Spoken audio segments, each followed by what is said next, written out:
ගරු මුලාසනේ මන්ත්‍රීතුමනි විශේෂයෙන්ම අද දවසේ සෞඛ්‍ය අමාත්‍යතුමා විසින් ජාතික ඖෂධ නියාමන අධිකාරියේ පනත යටතේ නියෝග පැනවීම සම්බන්ධයෙන් එතුමාගේ කතාවට අපි හොඳට ඇහුම්කන් දුන්නා. අද කළුතරින්ම තමයි ආරම්භ වුණේ.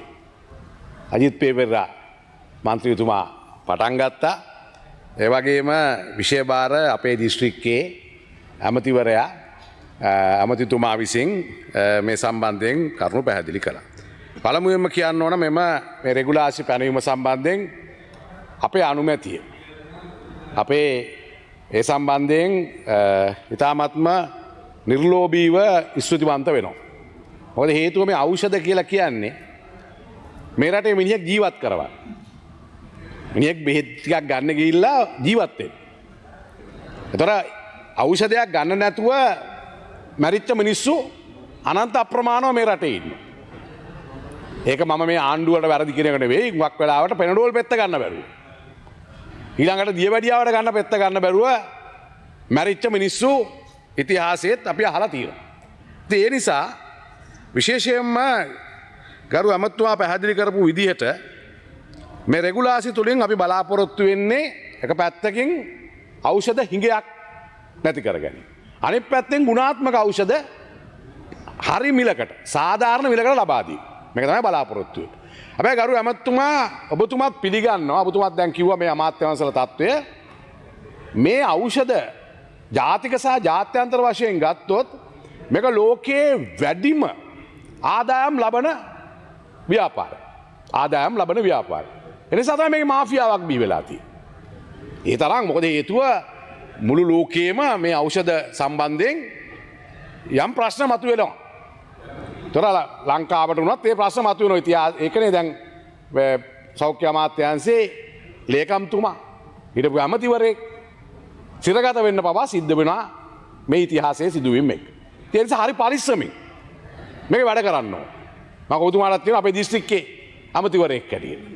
කොච්චර ඔබතුමා සත්භාවයෙන් කරත් කොච්චර විනිවිද භාවයෙන් කරත් යම් යම් අවස්ථාවලදී අපි දන්නේ නැහැ ඔබතුමාම නෙවෙයිනේ අනිත් ඉන්න අය. නයින්ද ජයසිංහ ඇමතිවරයාම නෙවෙයි සමහර වෙලාවට ඉන්න අය. ඒ නිසා පරිස්සමෙන් මේක කරන්න වෙනවා. හැබැයි මේක කළ යුතු දෙයක්. කළ යුතු දෙයක් කියලා කියන්නේ විශේෂයෙන්ම අපි දන්නවා දැන් උදේ විපක්ෂ නායකතුමා කිව්වා කළුතර රෝහල සම්බන්ධයෙන්. නාගොඩ රෝහල. උතර නාගොඩ රෝහල දැන් හොඳ තත්ත්වෙන් තියෙනවා. ස්තුතිවන්ත වෙනවා. හැබැයි යම් යම් තැන්වල අඩුපාඩුකම් තියෙනවා අමතුම. යම් යම් තැන්වල අඩුපාඩුකම් තියෙනවා. ඖෂධවලත් යම් යම් වෙලාවට අපි ගම්වලට ගියාම මිනිස්සු කියනවා අනේ මං ගියා මට බෙහෙත් ටික දුන්නේ නැහැ. මං පොලිමේ හිටියා. ඊට පස්සේ කිව්වා අද නෑ එන්න ඊළඟ දවසේ කියලා කිව්වා. මේ වගේ අඩුපාඩුකම් තියෙනවා. 100%ම කරන්න බෑ. 100%ක් කරන්න බෑ. හැබැයි අඩුපාඩුකම මගවාරවා ගැනීම අපේ වගකීමක්. විශේෂයෙන් දැන් ඔබතුමාට 3,71,640ක් මනාප. ඓතිහාසික මනාප ප්‍රමාණය. ඒතර ඒකෙන් ලේසියෙන් බේරෙන්නත් හම්බෙන්නේ නැහැ. මම මේ දෙන්නේ බොහොම හොඳ අවවාද. මොකද හේතුව ඔය 3,71,000 දීපු ජනතාව නලින්ද ජයතිස්ස ඇමතිවරයා සෞඛ්‍ය ඇමතිවරයා. ඒතර දා බලනවා කළුතර දිස්සේ මම මේ සමස්තයට කතා කරන කළුතර ගැන. අපි ඉපදිච්ච තැන, අපි ඡන්දේ ඉල්ලන තැන, අපි ඉන්න තැන. ඒ නිසා මම කියන්නේ කළුතර නාගොඩ රෝහලේ විතරක් නෙවෙයි සමස්ත කළුතර තියෙන රෝහල් කෙරෙහි වැඩි අවධානයක් යොමු කරන්න. එහෙම නොවුනොත් මොකද මම මේ කියන්නේ? දැන් අර විපක්ෂ නායකතුමා කියවනේ බෙහෙත් වර්ග 100ක් අඩුයි. මේ වගේ ප්‍රශ්නයක් කියලා මම කියන්නේ 100ක් කියලා ඔබතුමා පැහැදිලි කරානේ. හැබැයි ප්‍රශ්නේ තියෙන්නේ දැන් විෂය භාර ඇමතිවරයා කළුතර දිස්ත්‍රික්කේ වෙලා එතන අඩුපාඩුකම් තියෙනවා නම් අනිත් තැන් වලට කෙසේද? එහෙමනේ අහන්නේ. අනිත් තැන් වලට කෙසේද? අර කියන්නේ කතාවක් තියෙන්නේ. නියර මෙහෙමනම් කුඹර කොහොමද ඇද්ද කියලා. ඒ වගේ සමහර වෙලාවට චෝදනා එන්න පුළුවන්. ඉතින් ඒ නිසා මම කියනවා ඔබතුමාට විශේෂයෙන්ම මේ රෝහල් සභා පද්ධතිය ගැන අවධානය යොමු කරන්න. ඒ වගේම මම ගියා මේ ළඟදී ගරු සෞඛ්‍ය අමාත්‍යතුමනි කෑගල්ලේ පස්සර හොප්ටොන් කියන වතු ස්පිරිතාලයට ගියා. පොඩි ස්පිරිතාලයක්. ද්‍රවිඩ ජනතාව ජීවත් වෙන ස්පිරිතාලයක්. මම ඒකට ගියාම මම දැක්කා ඒ රෝහලේ තියෙන අඩුපාඩු. ඒ රෝහලේ තාමත්ම අඩුපාඩුකම් රාශියක් තියෙනවා. හුඟක් වෙලාවට වැසිකිළිය නෑ. වෛද්‍යවරු දෙන්නෙක් ඉන්නේ වෛද්‍යවරුන්ට යන්නත් වැසිකිළියක් නැහැ. හැබැයි මේක මම දන්නේ නැහැ මම හොයලා බැලුවා ගරු ඇමතුමා මේ රෝහල තාම වතු යටි දර පහසුකම් එකෙන් මම හිතන්නේ ඒක. වතු යටි දර පහසුකම් එකෙන් නමුත් මේක රෝහලක් නේ. ඒ නිසා මම හිතනවා මෙන්න මේ වගේ මේ පුංචි මිනිස්සු ජීවත් වෙන ඖෂධ වල යම් මේවා අඩුපාඩුකම් තිබුණා. නමුත් මේ වගේ එතෙන්ට ආවා මම පැය 3-4ක් හිටියා.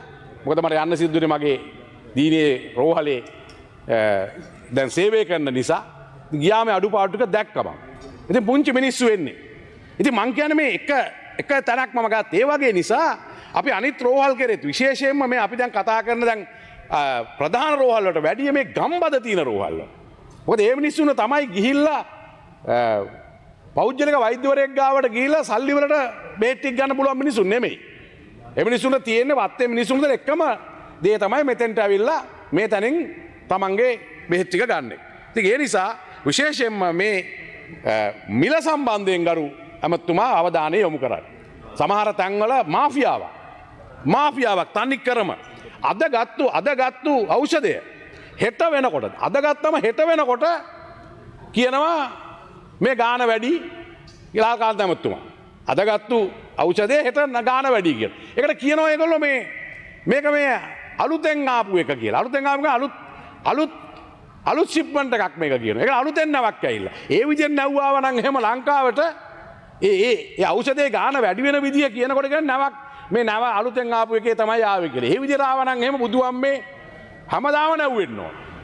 වැඩි කරන්න හිතුනම හේතුව. තව විනාඩි 2යි ගරු මන්ත්‍රීතුමා. ඒ නිසා ගරු ඇමතුමනි මේ විශේෂයෙන්ම වැඩිපුර පාර්ලිමේන්තු අධිකාරිය විතරක් නෙමෙයි මේකට වැඩ පිළිවෙලක් යොදන්න මේ ඖෂධ මිල වැඩි කිරීම සම්බන්ධ. ඒ වගේම මම ඔබතුමාට මතක් කරනවා ගරු ඇමතිතුමනි පෞගිය දිනවල මෝටර රථ දෙපාර්තමේන්තුවෙන් කිව්වා කාර්වල වීදුරුවේ තනතුරු ගහන්න බෑ. මේක වෛද්‍යවරුන්ට නීතිඥ මහත්වරුන්ට කියලා මේකේ තියෙනවා. මම මේක ඔබතුමාට හැන්සාඩ් කරන්නම්. මෙන්න මේ ප්‍රශ්නේදී මම බලනවා මම මේ වෛද්‍යවරු ගැන.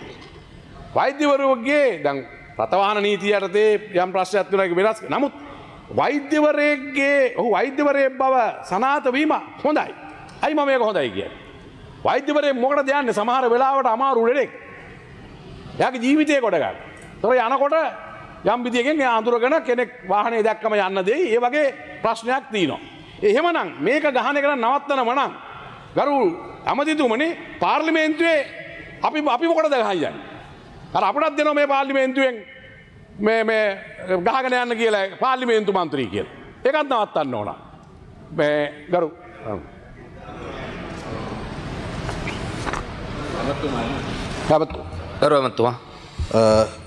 ගරු මන්ත්‍රීතුමා නීතිඥවරුන්ගේ හෝ වෛද්‍යවරුන්ගේ ඔය හඳුනා ගැනීම සඳහා යොදන ඒ ස්ටිකර් එක හෝ මොකක් හරි ඉවත් කරන්නට කිසිම තීන්දුවක් රාජ්‍ය පාර්ශ්වයෙන් අරගෙන නැහැ. මෝටර රථ ප්‍රවාහන දෙපාර්තමේන්තුව හෝ පොලිසිය එහෙම තීන්දුවක් අරගෙන නැහැ. ඇත්තරම එහෙම එකක් ගහගෙන ඉන්න එක ඔබතුමා කිව්වා වගේම හදිසි අවස්ථාවල විතරක් නෙමෙයි.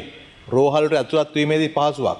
500 600 කාර්ය මණ්ඩලයක් ඉන්න තැනක ඇතුළත් වීමේදී සිකියුරිටි එකෙන් දන්නේ නැහැ මේ කවුද එන්නේ කියන එක. ඒ නිසා ඒක පහසුවක්.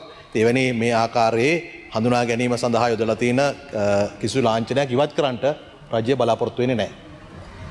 බොහොමත්ම ස්තුතියි ගරු ඇමතුමා. ඒකම ඔබතුමාගේ අමාත්‍යාංශයේ යටතේමයි මෙන්න මේ ප්‍රශ්නලත් ඔබතුමා මේක දැන් බලන්න මේ සැප්තැම්බර් මාසයේ 28 වෙනිදා දිනමින පත්තරේ ඔබතුමා ජනමාධ්‍ය ඇමතිවරයා.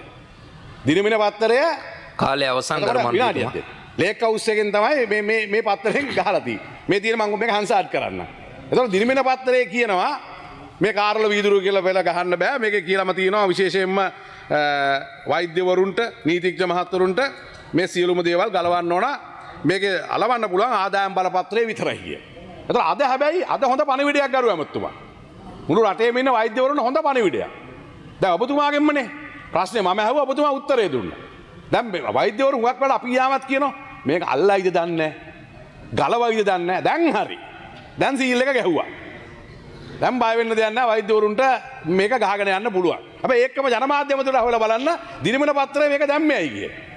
මෝටර රථ ප්‍රවාහන මේකෙන් දැම්මේ කොහොමද කියලා ඒකත් බලන්න. නිසා ගරු ඇමතුමනි අවසාන වශයෙන් ඔබතුමාට ස්තුතිවන්ත වෙනවා අපේ දිස්ත්‍රික්කයේ විශේෂයෙන්ම රෝහල් පද්ධතිය කෙරෙහි අහිංසක ගාම බුලත්සිංහල ප්‍රදේශයේ විශේෂයෙන්ම අගලවත්ත ඒවා ඇතින අර ග්‍රාමීය අවසන් කරන්න කරු මන්ත්‍රීතුමා. ඔබතුමාගේ විශේෂ අවධානය යොමු කරන්න කියලා බලාපොරොත්තු වෙනවා බොහොමත් ස්තුතියි.